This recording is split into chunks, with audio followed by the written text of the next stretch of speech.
fantasy sports impact on the sports card market. How did week 1 of the NFL season impact the sports card market? Stay tuned to find out.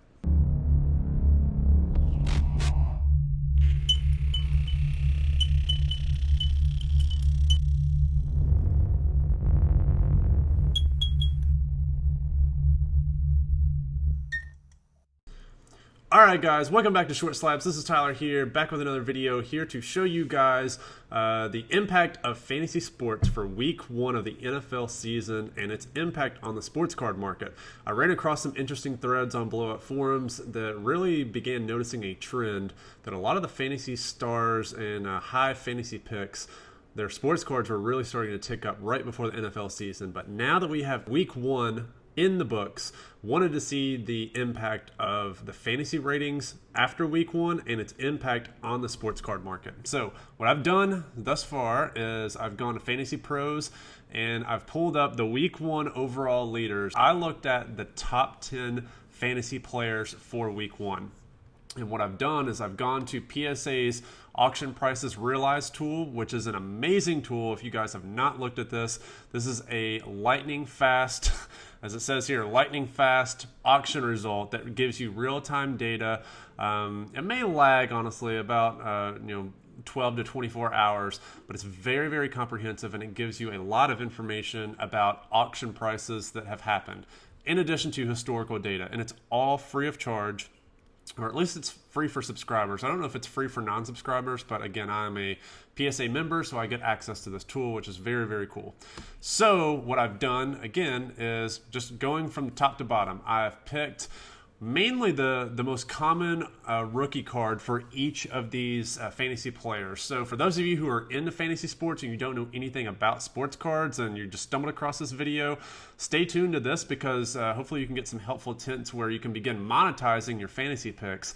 If, for example, you picked Josh Jacobs and you didn't make a lot of money in your fantasy league, but you want to make a lot of money in sports cards. So each one of these will have their key commodity rookie cards. What I mean by commodity card is this is the one that is most commonly traded, most commonly in demand, and is easily accessible to most sports card investors, flippers, collectors, and the like. So without further ado, let's jump straight into it and look at fantasy leader number 1, and that is Josh Jacobs. So Josh Jacobs for the Las Vegas Raiders. His prices have ticked up. If I scroll down to the very bottom of this, I can get historical data that really goes back all the way back to February. This is a Panini Prism rookie card that was released in 2018, I believe. Yes, or 2019. I apologize, 2019.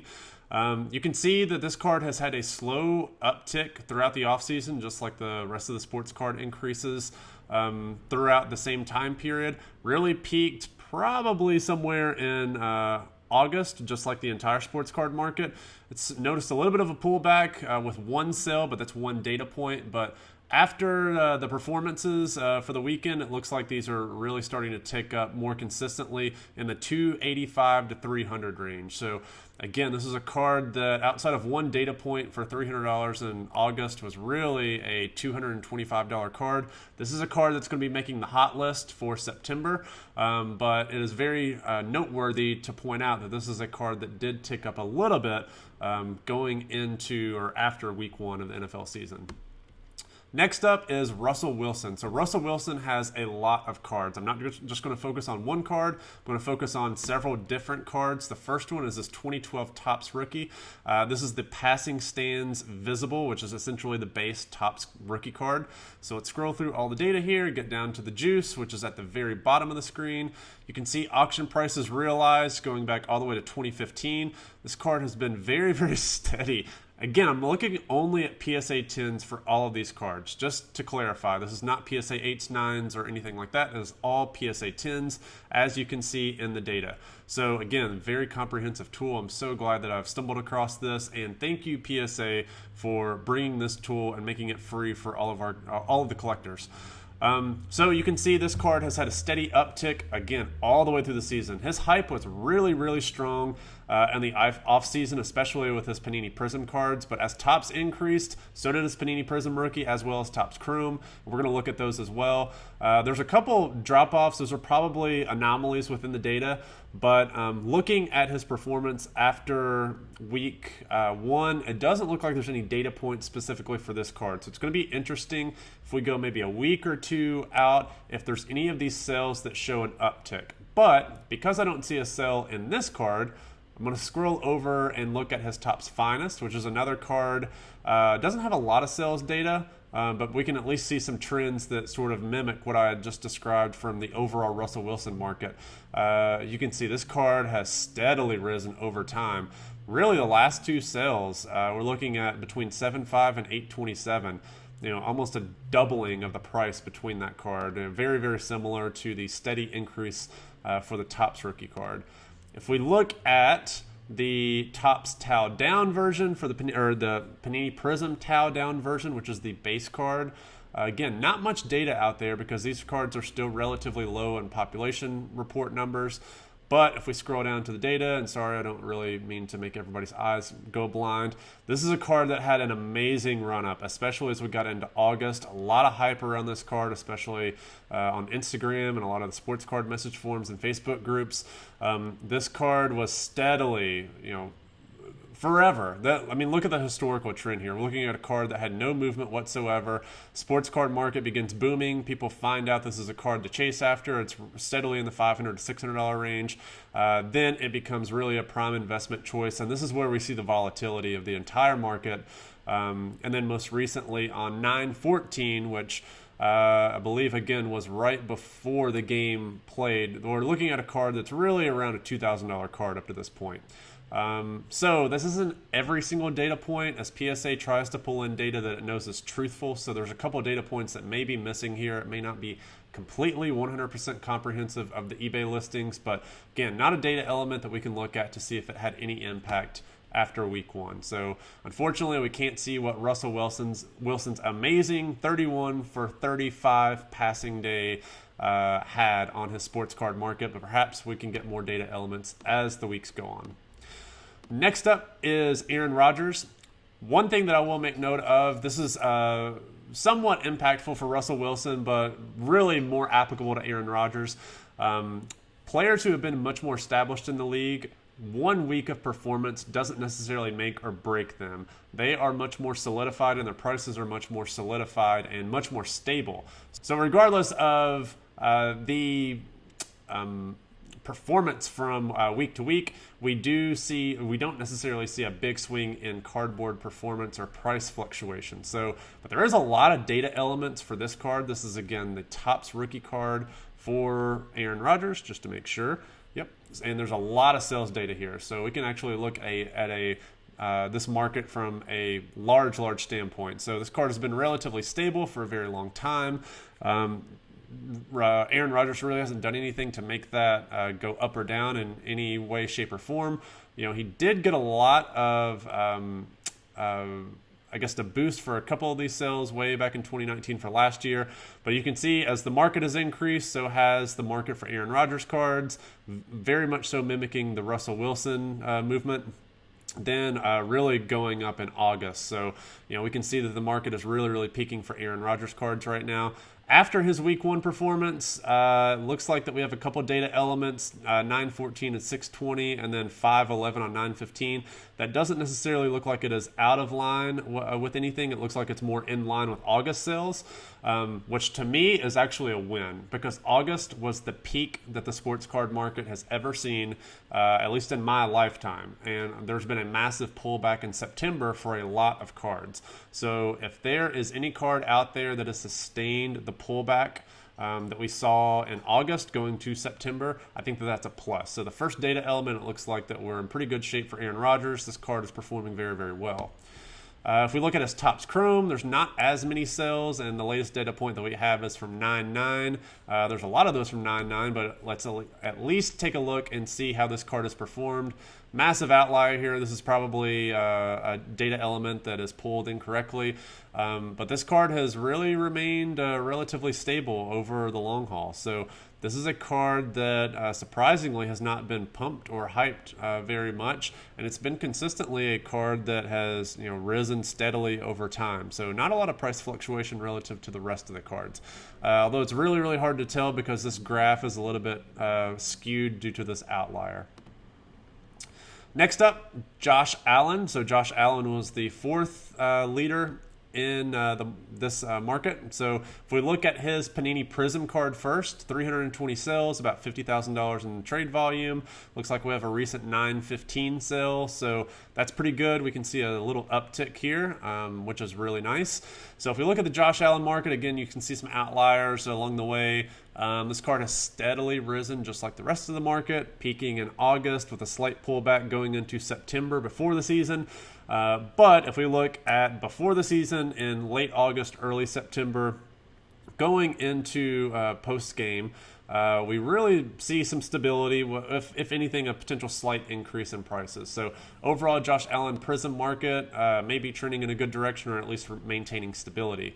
If we look at his Donruss Optic rookie, again, very similar curve and sales curve to the Panini Prism rookie. This card has actually performed much better, and it looks like to be a little bit more stable with not as many price fluctuations relative to the Panini Prism or some of the other cards that we've seen in the market. So this is a card that may be less manipulated, so to speak, meaning that there aren't necessarily as many pump and dump investors who are buying these cards up. But overall, this card has been relatively stable and weathering the storm of the pullback that occurred between August and September. So I think that's overall a positive sign. Next is Davante Adams. Davante Adams is very, very hard to get data from because there's not a lot of graded cards out there for him.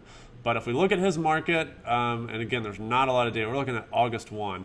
You have to really look at raw data, and I don't have the raw data here pulled up, but if you go to completed sales and you look at his Topps Chrome rookie or his Panini Prism rookie from 2014, you will see an uptick in buy it nows as well as overall sales price. But we can also see that just at his Topps Chrome rookie for PSA 10s, there has been a slight increase with every single data point that PSA has been able to pull. This has been really a $10 card that nobody would ever consider grading, now to a card that it might be worth sending off a couple of these if you think that they're going to be in gem mint condition. So around an $80 card overall. Lamar Jackson. Lamar Jackson had an amazing day for the Baltimore Ravens, continuing on his MVP season. And if I can pull up his Panini Prism, this Panini Prism card has been a card that has seen a wide fluctuation in prices, and we're probably going to see a very ugly curve for him, at least over the past 30 days. However, if we look at this over the past 6 months to 12 months, we're going to see, wow, those outliers are really, really crazy. Okay, those are definitely skewing with the visibility of the data. But if we look way back here in 2019, during the season, during his MVP season, we saw a card that as a PSA 10 in August was $31, and it quickly shot up by the new year, by the end of the regular season, to a $416 card. By the time we got into the Super Bowl time, this card continued to rise over the long haul. There was a slight pullback a little bit. So right after they got kicked out of the playoffs, we saw a decrease down into the mid 200s, but then it began slowly increasing during the pandemic with the rest of the market. And this card really started blowing up after the Patrick Mahomes card blew up. So it quickly became a $2,000 card. As we started getting into August, we started looking at sales in the $3,400 range, a couple in the $3,800 range, but it has slowly tailed off and started to begin settling right around the $2,700 range. So this is a card that has low population report numbers because there are surface issues with this card. Overall, we're probably going to have to see a couple more performances from Lamar Jackson in order to see these prices really be sustainable and for him to take that next jump up, very similar to what Patrick Mahomes did. So we're going to need to see him have another starting year that is very spectacular. If we look at his Panini Donruss Optic rookie, let's look at the curve for that. Again, some outliers. This is a card that, as it's performed over the year, really was a card that not many people had on their radar before 2019. Steadily rose through the 2019 season and also in the offseason. Really blew up in August, approaching really a $750, $800 card. Then it really started settling down into the $600 range with a couple sales going down into the $500 range. But this is a card that we are likely going to be able to see stabilize in the $600 to $800 range depending on performance, with a couple of sales potentially cracking $900 to $1,000 depending on how well Lamar Jackson keeps up his performance overall. Kyler Murray, perhaps one of the most exciting stories from week one is the Cardinals beating the 49ers and Kyler Murray's performance with his new wide receiver stars. So Kyler Murray's Prism is a card that has seen a lot of attention lately, and actually I'm going to look at the Panini Donruss Optic first. So we have 41 sales. There's really no PSA 10 data that could be pulled. The Panini Donruss Optic is a very condition-sensitive card. 2019 was very difficult to grade. So you can see there's not a lot of data here because not many of these cards are gradable, as many are off-centered. So there's not a lot of PSA data to pull from. There's really not a lot of PSA 9 data to pull from either. So this is a card that's been relatively stable. So if we kick it over to the Prism card, we see a lot more data that has begun trickling in, and this is a card that has steadily risen. This is an amazing curve here that really showing the faith in Kyler Murray over time. So this is a card that after being released and the first PSA graded cards hit the market, this is a card that was really in the 100 to 150 range, but very quickly going into the pandemic as more and more cards became available on the market, started approaching the $300 range. This has been on the hot list previously as a card that has been one of the featured hottest cards of the sports card market. And this card continued to perform very, very well, going all the way into August, really hitting the $600 to $700 range, and it hasn't slowed down. This is a card that is now in the $900 range. We look at some sales from $916. This is well above what they were trading at prior to the Sunday game where they beat the 49ers. So this is a card that's performing very, very well. If we look at Cam Newton, so Cam Newton made his debut for the New England Patriots, and overall it was a success. He didn't necessarily light it up in his regular season debut down in Miami. However, it was good enough to give people and collectors some faith that his cards may actually perform very well. You can see a very interesting curve here. This really coincided with his announcement of going to the New England Patriots. As you can see, there's not much interest in Cam Newton cards. You couldn't have had a colder quarterback. So many people were wondering if he was actually going to even be a starter on any team. Then all of a sudden, the New England Patriots come in. And, of course, the honeymoon season kind of comes to an end. There's a lot of knee-jerk reaction buyers who are hoping to scavenge up and see this as an investment opportunity. Little did they know that they were probably buying at inflated prices, but prices did settle right around the $140 range. With a couple prices anomalies in August. But this is a card that steadily rose through August and has really found a nice sweet spot in the $300 to $400 range. Now, not a lot of data out there, as there's not a lot of these in the population report and not a lot of sales data, but still an interesting card to keep an eye out on, especially his Topps Chrome card as well. So Topps Chrome, again, pretty much no interest, and all of a sudden he's a New England Patriot, and the recent card that we have is an $800 PSA 10 sale.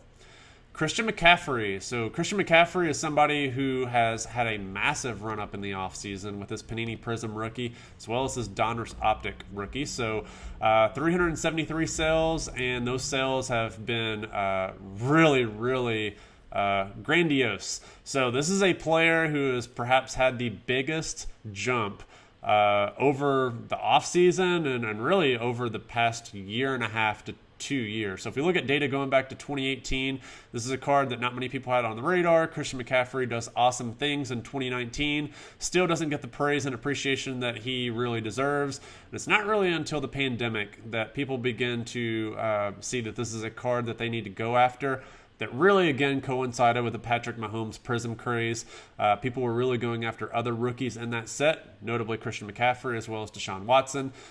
In July, this card really stabilized in the $500 range, but August things just kept going up and up and up and up and up. Eventually, we started settling around in the $800 range. Most recently, even around game time, this is about a $650 to $700 card. I haven't seen any sales data since the end of the game, but overall, I do think that this card is probably going to settle somewhere around the $700 range, likely not going down the July $500 range, unless there's just a significant drop-off in performance this year. If we look at his Panini Donruss Optic card, also very, very similar story. No interest, no interest, no interest, no interest, but then it begins peaking around August. Slight tail off a little bit, but again, it's not dropping below the August levels and probably won't drop below the July levels either. Then we also have Adam Thielen. I'm probably saying that wrong. This is wide receiver. He doesn't have many cards, and this is not going to be an accurate reflection of the sports card market for him. He's not necessarily the most highly collected player out there, so he doesn't have a lot of cards available for a market. But if you looked at his 2016 Panini Select Rookie PSA 10, this is a card that has a very weird curve to it, and you can't really find any correlation to it. And the latest sale that we have is from August, so really can't speak much to that. If you looked at some of his other cards that he has available, he does have a Prism card in 2017. There's just not a lot of sales data overall for this card, so really can't go off of anything for this outside of his Panini Select card. He does have a Contenders autograph, so if we just took a glance at this, we can see if there's any sales for this card.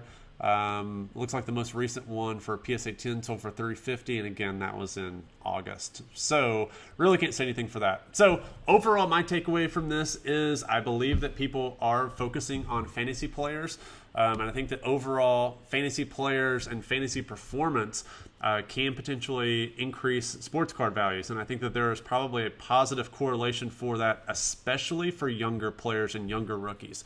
If we scroll down this list a little bit more, and we even looked at the Kansas City running back, Clyde Edwards-Helaire, this is a running back that absolutely killed it on their opening night, just lit up Thursday Night Football for the Kansas City Chiefs.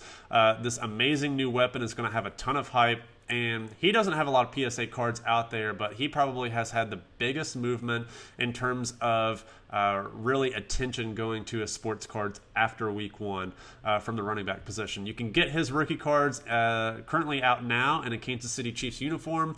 You can look at his Panini Donruss rookies or his Panini Mosaic rookies. Both of those are very, very popular, as well as Panini certified rookies. So all of those are popping off eBay left and right. Again, not any PSA examples to go off of at this moment, as none of those really have been graded and sold yet. So that's my take for week one. I think this is going to be something very interesting to follow throughout the year. Let me know whether or not you like this video down below, and I can continue to do videos like this to see if there's any correlation between fantasy points and fantasy scoring relative to overall card value fluctuations in market prices. So are we seeing trends in fantasy sports versus the sports card market? And my prediction is, again, with younger players, if there's breakout players, especially early on, there's going to be massive swings in their sports card prices that may potentially tail off later on in the year once people get a better understanding of how these players are performing throughout the rest of the season. So let me know what your comments are down below, and whether or not you like this video. As always, subscribe, drop a comment, let me know what your thoughts are, and we'll see you next time. Thanks.